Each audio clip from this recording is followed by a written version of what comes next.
To be a top star in wrestling, it's not enough to be holding a championship title belt. Only the fans can decide who is, or is not, a real champion. This became a significant challenge for Roman Reigns. WWE officials tried to turn him into the next John Cena, but the audience wasn't on board. They thought, oh, this is the guy they want us to cheer, but we're not ready to cheer. Roman Reigns' rise was relentless. Higher-ups stubbornly neglected their own audience. Negative crowd reactions were edited and replaced with fake cheers. And it didn't stop there. Security confiscated anti-Reigns signs at the arena gate. It turned into a battle. World Wrestling Entertainment, fighting their own fans. They booed me louder than I've ever heard before. They hurt my feelings. Roman Reigns, whose real name is Joe Anoa'i, stood steady as a rock. On the surface, he acted as if it didn't affect him. But he later admitted that this lack of acknowledgement took a toll on his mental health. I've almost built this defense mechanism, built walls up to protect myself, and they got stripped down. But then, everything changed. Roman Reigns managed to turn things around, though the way he achieved this remains a topic of debate. But I would have to learn how to be an asshole sometimes. Today, fans have come to accept Roman Reigns at the pinnacle of pro wrestling. We explore the background of his unpopular ascent. We look at his personal life, his past as a box cutter in a furniture company, and the numerous scandals the WWE tried to sweep under the rug. This is his controversial and ruthless journey to the top.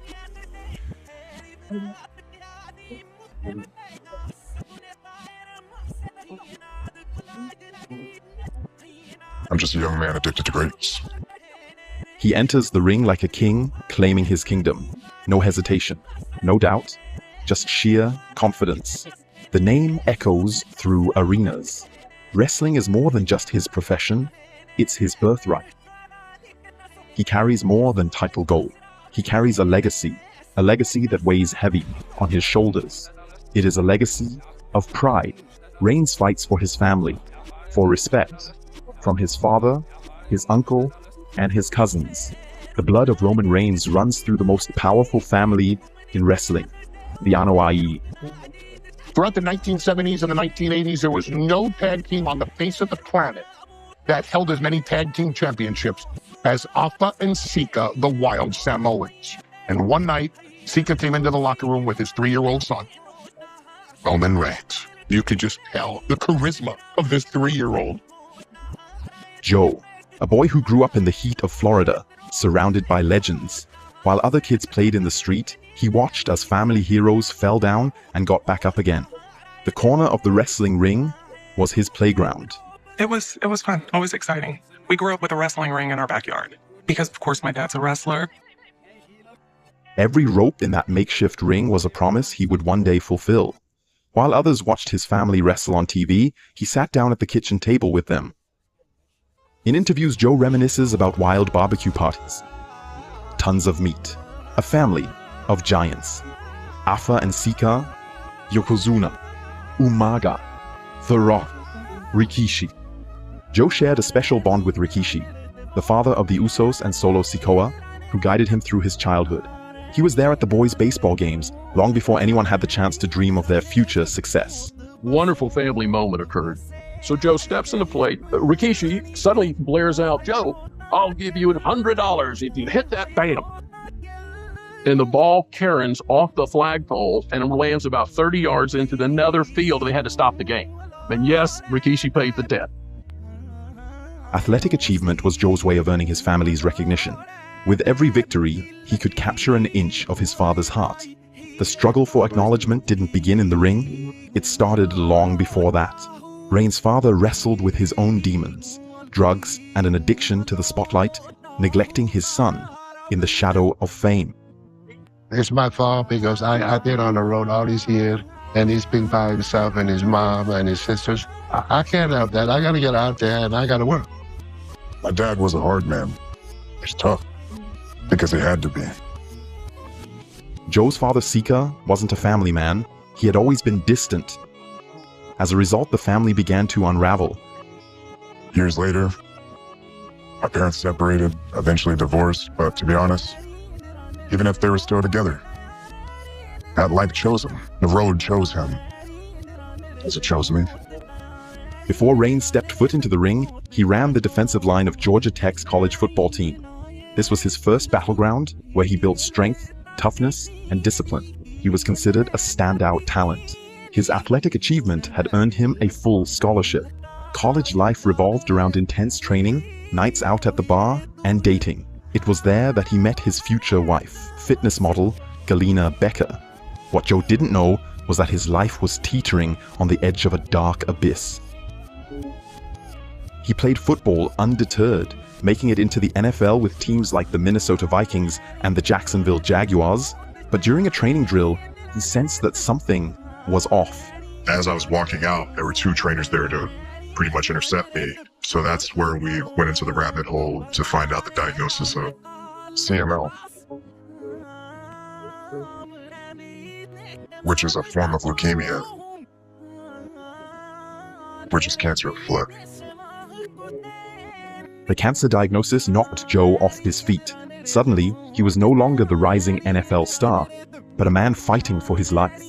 What followed were months of treatment, chemotherapy, and constant uncertainty. The diagnosis that many saw as the end became a turning point for him. He beat the illness, but in the process, lost his sense of direction in life. The dream of a football career shattered. Joe began working at his sister's company. Her business at the time was called Proactive Installations. It was an office furniture installation company. At that time, Jimmy and Jay Uso were also involved in the family business. The three spent a lot of time together outside of work. But then the Usos launched their wrestling careers with WWE, leaving Joe feeling lost. That's when his father visited him at work and mocked him. And my dad walked in and laughed at me. He just asked me, "You gonna build chairs for your sister your whole life?" Then he asked me, "When are you ever gonna want to wrestle?" I told him, I'm ready. Joe stepped into the world of wrestling as a natural talent. He quickly caught the eye of his trainer in the developmental brand, FCW. Dusty Rhodes saw more in him than just a good wrestler. First time I seen him walk in a developmental system building, I said Roman Reigns will be a huge star. Roman Reigns had the it factor. Word spread quickly backstage that he could be a future main eventer. Vince McMahon didn't usually pay any mind to news from FCW, but Reigns was different. If Vince could go into a laboratory and just dial up exactly what a WWE superstar looks like, that's Roman Reigns. Everyone agreed. He might just be the next face of the company. The great ones have that it factor, and Roman Reigns has that it name, the whole package. You know that he's going to be a star. I saw all those qualities from that guy that's going to carry the company forward. Wrestling came easily to him. This phenomenon is common among second and third generation athletes. They learn quickly and have a natural intuition in the ring. And somebody's got wrestling in their blood. That's hard to change and force in their life. I mean, it's just part of him. It just seems so natural to him. He makes everything his own. For 2 years, Reigns honed his craft. In the summer of 2012, he made it to the main roster, touring with the stars of Raw and SmackDown and getting to know them backstage. Competing as Roman Liaki, he wrestled at untelevised events across America. Fans in attendance saw him slipping on the ramp and taking the wrong exit from the arena. His promos were unconvincing, as was his acting. Joe faced a lot of challenges outside the ring, but when it came to wrestling, he had always been a cut above the rest. In the winter of 2012, destiny fast approached in the shape of a destructive trio. Sierra, Hotel, India, Echo, Lima, Delta. They didn't come in the front door. They crept through the shadows, weaving between cheering fans in roaring arenas. 3 men dressed in black, like harbingers of a new order, the Shield. It wasn't a debut filled with fireworks or grand speeches. It was a storm that began quietly and quickly swept everything away. Roman Reigns, Seth Rollins, and Dean Ambrose, 3 names that would soon be on everyone's lips. Their mission was justice, but their brand of justice was ruthless. Like wolves, they hunted in a pack. They worked well together in front of the cameras and also backstage. They formed a brotherhood. He was an extremely good listener, picked up on things extremely quickly, and had a humility about him when it came to learning. The Shield was successful, but not everything went according to plan. Behind the scenes, the trio was unpopular. Roman Reigns found himself in a real conflict with Randy Orton. After a botched move during a live event, they clashed backstage and started yelling at each other. A heated argument erupted as they blamed one another for the dangerous mishap. The conflict was severe enough that Vince McMahon reportedly considered punishing the Shield by halting their push. However, Triple H convinced him otherwise, as reported by the Wrestling Observer.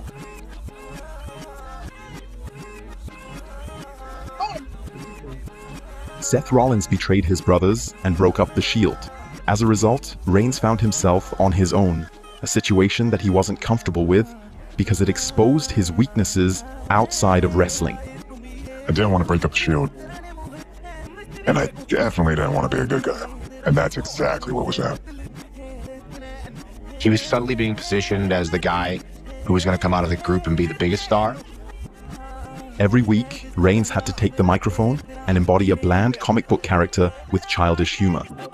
Roman was the cool, silent muscle of the group. And once he broke away from the Shield, suddenly he wasn't so silent. And a lot of things that he was doing weren't so cool. You are a sniveling little suck-up sellout full of suffering succotash, son! The creative team wrote him promos filled with silly insults. Joe felt out of place in that role.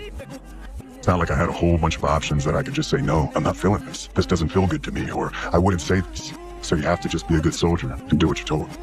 Joe didn't want to be Roman Reigns, at least not this version of him. He wasn't being true to himself, yet the powers that be were determined to push him. He won one of the biggest matches of the year, the Royal Rumble. It was a massive success, but the fans hated it. That night turned into a debacle. You think these moments, you dream about them. And the moment that it actually happens, it's like they're playing the worst soundtrack of all time over your phone, ruining your party. The bosses tried to calm the negative reactions and sent out the absolute crowd favorite, The Rock, but the boos kept pouring down like heavy rain. His mother watched it all unfold and was shocked. Then I realized they were booing him, and it hurt my feelings, you know? I'm like, he just did great. But it wasn't just Joe's mother who felt hurt by the fans' rejection. Reigns later admitted in interviews that he felt the same way. He was frustrated. Every step he took echoed back a chorus of boos. Way to keep your cool. Yeah, can't fall so. This city's wrong. You did a really good job. I'm proud of you. Being rejected by the crowd, Reigns started to doubt himself. His first instinct was to pretend it didn't bother him. What do you have to say to your haters? Carry on. But time and again, it became clear that the hate affected Joe. In a controversial interview, he attributed the negative fan reactions to jealousy over his great success. This only made him seem less relatable to fans. His arrogance served as a protective shield, hiding frustration and self-doubt underneath. But where did the fans' hatred for Roman Reigns come from? There might have been a bit of a backlash from fans because they thought, oh, you're forcing our hand on how you want us to feel about this guy, and we're going to revolt. The WWE fans weren't having it. They wanted nothing to do with it. Critics argued that the company was pushing Reigns too hard, at the expense of other talents. Fans felt they were being told who to cheer for as the next top guy, like they had no say in the matter. We were trying to force Roman Reigns to be a star. Roman had all the attributes of being a star. Athletic, in shape, tremendous in-ring worker. Roman was incredible at all that. But our WWE fans want stars to be made organically.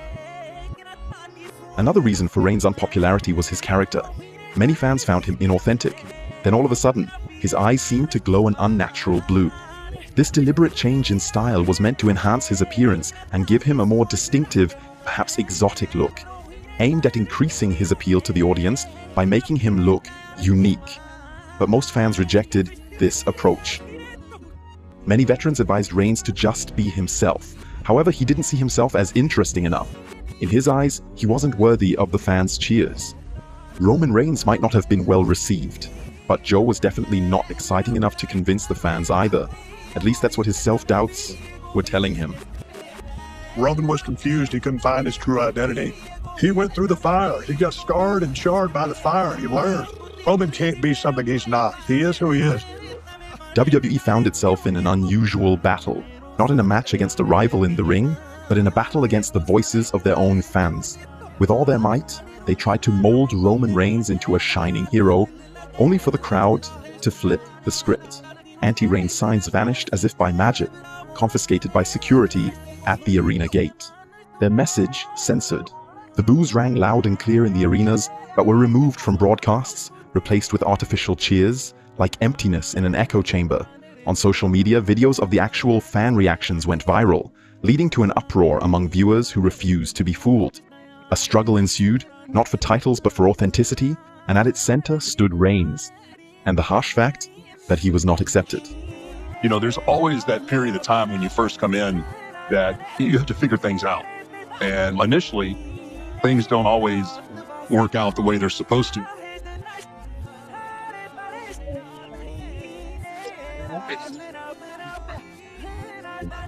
March 29th, 2015, Santa Clara, California. Joe stands alone in an empty stadium with his opponent for the day, champion Brock Lesnar, some distance away. Brock is joking with Vince McMahon like this main event was just another day at the office. But when it comes to planning the match ahead, Brock plays the silent type. We'll figure it out in the ring. That's all he has to say. No strategy and no rehearsals. An hour later, Joe approaches Lesnar and says, "Ready? I'm here." Lesnar just grins and replies, "Good," before walking away. I'm not a superstar. I'm an ass kicker. That's it. Any guy who becomes the guy at some point has to walk through hell in some match that gives them the credibility with the fans. You know, you can push a guy and put him in a main event. That doesn't mean he's the guy. Roman had to walk through hell, and that was with Brock Lesnar. The greatest rival of Roman Reigns' career, Brock Lesnar, carries the nickname The Beast. And for him, it's not just a marketing tagline for t-shirt sales, it's pure reality. Brock has just a completely different aura to him. With Brock, you're about to be in a really physical match. Reigns mentioned in an interview that it was tough working with Lesnar. His Shield teammates Rollins and Ambrose shared similar sentiments. I don't respect you, but you will. Joe entered the ring for a fight against a former UFC champion without much discussion beforehand. It turned into a brawl, extremely stiff, always safe and without the intent to injure, but filled with painful strikes and brutal bumps. There was just something about him and his aura and everything that he was doing that just made him different and unpredictable. We're just gonna go out there and be violent. Lesnar hit hard, but there's a rule in wrestling. No matter how much your opponent lays into his punches, you strike back just as hard. It's called a receipt. Receipts are given when someone takes it too far. But the violence between Reigns and Lesnar only escalated further. Lesnar's slaps had no work in it whatsoever. When you're in the ring with Brock, if there's any softness about you, it's gonna be exposed real quick. The flow of the match unfolded organically. Only Rollins' interference was planned. Reigns' former Shield partner cashed in his Money in the Bank contract to win the title. Backstage, Joe's father lost it. He had been looking forward to celebrating with his son as the new champion. But instead, it turned into a tearful evening. Joe was overwhelmed with emotion, but his performance in the ring was the best of his career. He had earned the respect of his fellow wrestlers backstage. It was the perfect matchup with the perfect guy. And I thought Roman was just excellent. The fans were thrilled with the match, but many were glad that Reigns didn't leave as champion. The boos continued, and Reigns took them personally. Time and again, he fought against loud "what" chants that interrupted his promos. In the following WrestleManias, Reigns found himself in major matches again, often against the wishes of the fan base. Roman Reigns is back in the main event at WrestleMania. At WrestleMania 32, he defeated Triple H for the title. Once again, the beauty of the moment was drowned out by a chorus of boos. The following year, he faced The Undertaker. The match disappointed both Reigns and Taker, who were dissatisfied with their performance. The next day on Raw, fans made it clear that they didn't accept him, that he wasn't their guy. Reigns was cut off by some of the loudest boos in wrestling history. He tried to go on but got cut off again and again. The next year brought another big main event, Brock Lesnar versus Roman Reigns, Part 2. Oh, there was a lot of tension going into WrestleMania 34. Brock with UFC calling, beckoning for his return. It comes down to that in the locker room as well. Like, is Brock going to win the title and then just disappear for 6 months? Is he going to be a part-time guy that wants to go to UFC fights? The fans despised the match that was supposed to be the biggest match of the year. Some played beach ball while others left the arena, with the match still going on. That might have been one of the most critical days of my career. Lesnar managed to come out on top, but fan reactions drove him to fury. He was livid that Vince McMahon hadn't succeeded in establishing Reigns since their last encounter. The fans' lack of interest shocked him. Various backstage accounts described an enraged Lesnar, totally exasperated. There were also reports of tension between Reigns and Lesnar after the match. However, exact details of the incident between Lesnar and Reigns were never fully disclosed.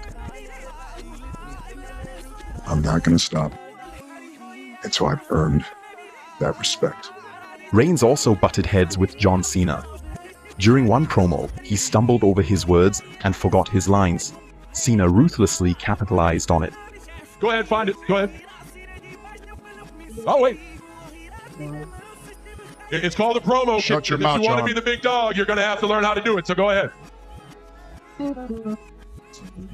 Cena once again demonstrated to the audience that Reigns had a long way to go towards replacing him. Cena had been skeptical for a long time about whether Reigns could establish himself in the long run, but he consistently supported him. Then dark headlines began to surface. A report from the New York Times threatened to tarnish Reigns' reputation significantly. The journalist referenced Anthony the Teflon Don Bompierre, a drug dealer with connections to wrestlers, including Roman Reigns. Investigations were underway regarding illegal substances, among them steroids. Another steroid dealer named Richard Rodriguez claimed that Reigns was one of his clients. However, Reigns denied these allegations, publicly stating that he had never used illegal substances. WWE also chimed in, asserting that Reigns had never tested positive for doping, but that wasn't the case. Reigns had already been suspended for 30 days in 2016 due to a violation of the wellness policy. A second violation would have resulted in a 60-day suspension, causing Reigns to miss important events, a risk the WWE couldn't afford, so they skillfully helped keep the scandal under wraps. The investigations dragged on, leaving many questions unanswered and concrete evidence lacking. Not long after, Roman Reigns was back in the headlines, this time for something far more serious. At a live event, WWE doctors called Reigns in. They told him that something was wrong. As he walked through the door and saw the concerned faces around him, he realized the situation was serious. When I got there, I could tell like the whole crew was in there, and they broke the news that, my white blood cell count was obviously elevated. They kind of already knew what was going on. The cancer had returned. At Raw, Reigns stepped in front of the cameras. He took the microphone with a grave expression, bearing a weight heavier than any championship belt he had ever held. My real name is Joe, and I've been living with leukemia for 11 years. And unfortunately, it's back. This was more than just a diagnosis. It was the moment a hero laid down his armor and revealed part of his humanity. For the first time, no one in the arena booed him. The reason wasn't just deep sympathy or shock. It was that the audience finally saw the real Roman Reigns, Joe Anoa'i, and everyone rallied behind him. Suddenly, in this fight, they were all on his side. Oh, nobody died. Come on. Joe fell into a mental crisis, grateful for each day, but filled with worry. I hate it when people, how are you? How you doing? You feeling okay? I've almost built this defense mechanism, built walls up to protect myself. It was a dark winter filled with dark thoughts, but Reigns drew strength from his family and his faith. As long as God wakes me up, I feel like I can handle the rest. On February 25th, 2019, Reigns stood in the center of the ring once more, not as a distant warrior, but as an approachable survivor. And he had news to share. I'm in remission, y'all.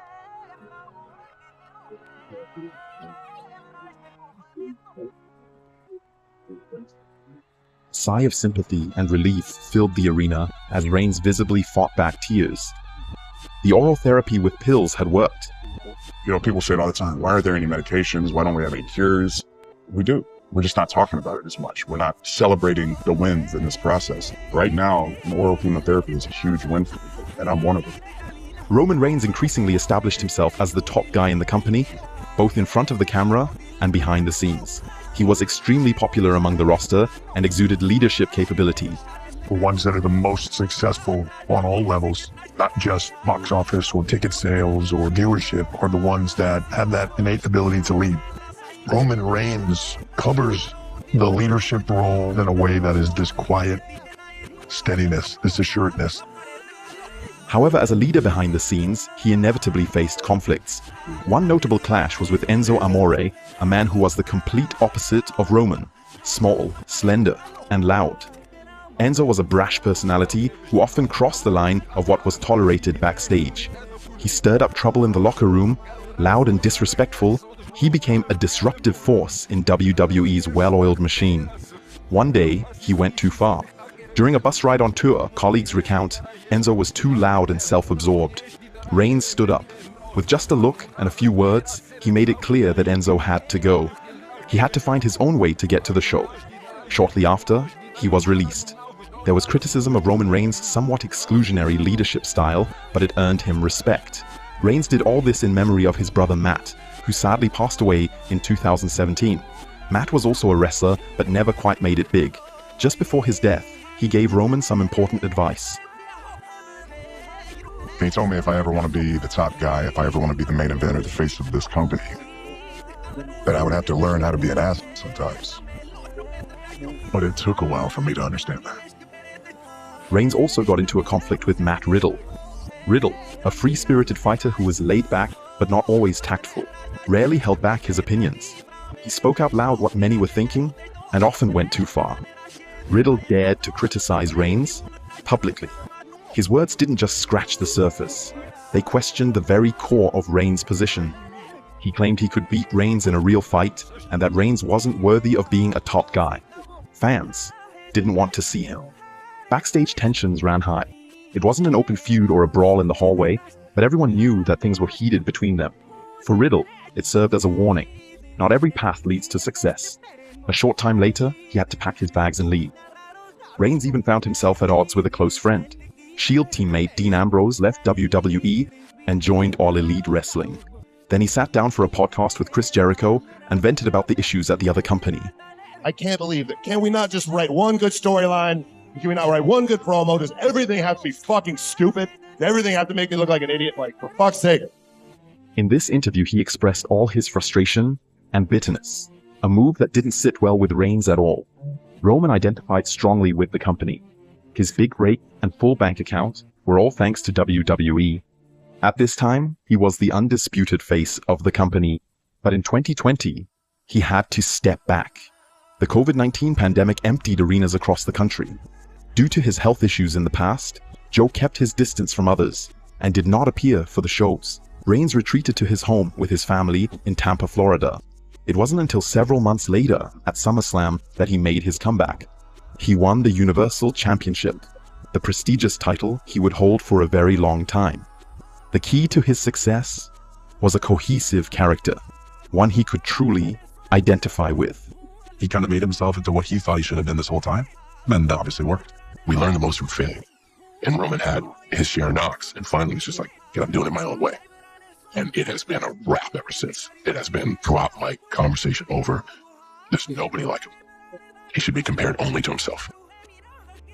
Above all else, it is a wrestler's role that determines whether fans love or hate them. Roman Reigns grew into the character he had always wanted to be. Now the whole world can acknowledge me. The tribal chief, a man of power and authority who bends the rules to defend family pride. My whole life I wanted to be somebody significant. I wanted to be a man of influence. But little did I know it was going to be through connecting into the skin of the tribal chief. I didn't realize that that's what I was after my entire life. Yet the tribal chief on television isn't entirely who he is. There's a distinction. Roman's not a people pleaser. He doesn't give what anybody thinks about it. He can't, because that's always been the thing that's let him down. That's the difference between Joe and Roman, is I've taken one side of Joe and I've completely magnified it, spotlighted it. He doesn't care what anybody thinks. He'll do whatever he has to do to be the very best. Sometimes the bad guys win. An old saying in wrestling goes, the The best character is just the real person turned up to 200%. Roman Reigns achieved what had long been overdue, a credible character. Everything has purpose, and that comes with knowing what your character is. You're trying to capture people's imagination. That's what you do. They have to believe in you, and people believe in Roman. Whether they like him, they don't like him, they believe in him. The ultimate goal in wrestling is to tell compelling stories. Great stories are built on strong characters. The tribal chief, Roman Reigns, spearheaded a revolutionary storyline, the Bloodline feud. It was an epic drama centered around family unity, brutal power struggles, and betrayal. Alongside Roman was Paul Heyman. When Lesnar was uncertain about re-signing, Heyman found himself in limbo. He still had his backstage role, but no on-screen character to stand behind. The only person he wanted to work with was Roman Reigns, as Joe explained in his interview with Logan Paul. He went from the big dog to the tribal chief. He went from being the best of this generation to the greatest of all time.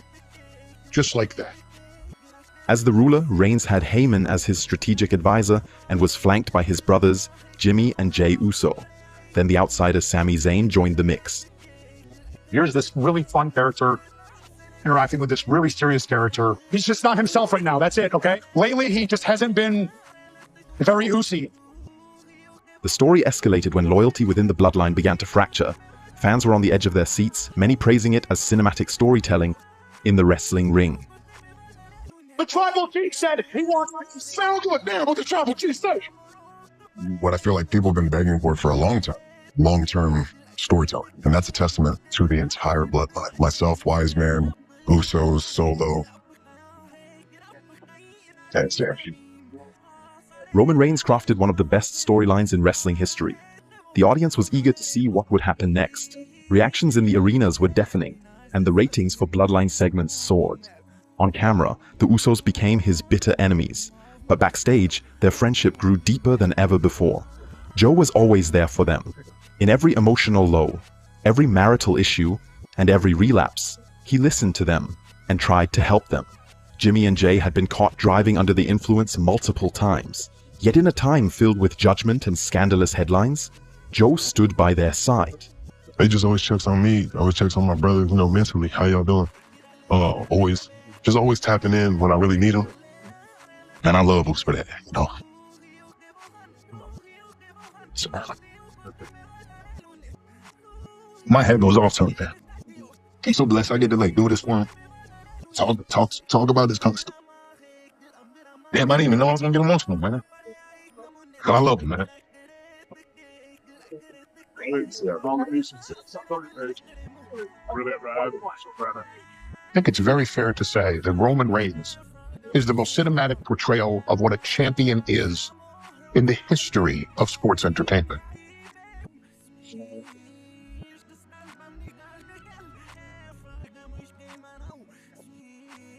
Roman Reigns will go down in history as the greatest wrestler of his generation. His title reign lasted 1,316 days, over 4 years, unmatched since the Golden Era. During this time, Reigns grew into a worthy top guy, and all the statistics back him up. This business is a lot of opinion. I'm a guy who likes data points. Business is the absolute best it's ever been.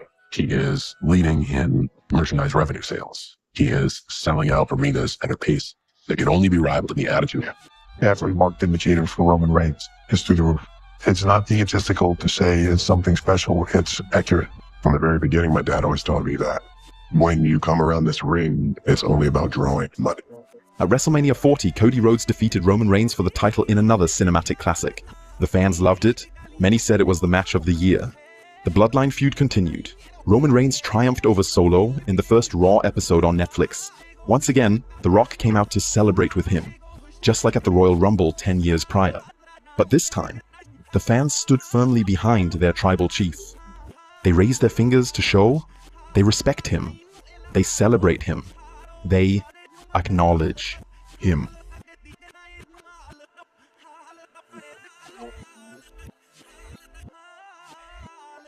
The story of Roman Reigns is anything but polished. He's a boy who grew up in the shadow of wrestling legends, believing he could never measure up to them. He's a man who feels he isn't worthy of cheers, forcing himself into roles and pretending to be someone he's not, only to face rejection in his self-loathing. He's a fighter who endures hate, frustration, and self-doubt. He's a leader who doesn't hide his rough edges and stops trying to please everyone. He's an entertainer who learns to captivate and excite the masses. He's a champion who wins battle after battle, including those against health issues. He's a warrior who has found peace within himself. He enters the ring like a king, claiming his kingdom. No hesitation, no doubt, just sheer confidence. I think he has all the tools to become as big as he wants to be. He's got star written all over him. When this all first started with Roman, he was a young man. You just know when somebody has it, and I think he's a special talent. I hope there's a few more folks out there that can realize that Roman Reigns is a very unique individual. There's never been a performer like him. Roman Reigns as the tribal chief is the greatest. He's a good-looking lad. He has presence, but I think when you combine all of those elements together, you see a star, like somebody that isn't going to blend in with the rest of the crowd, you know? He finally figured it out, and now you have a guy who's completely comfortable with who he is, and he's comfortable being the face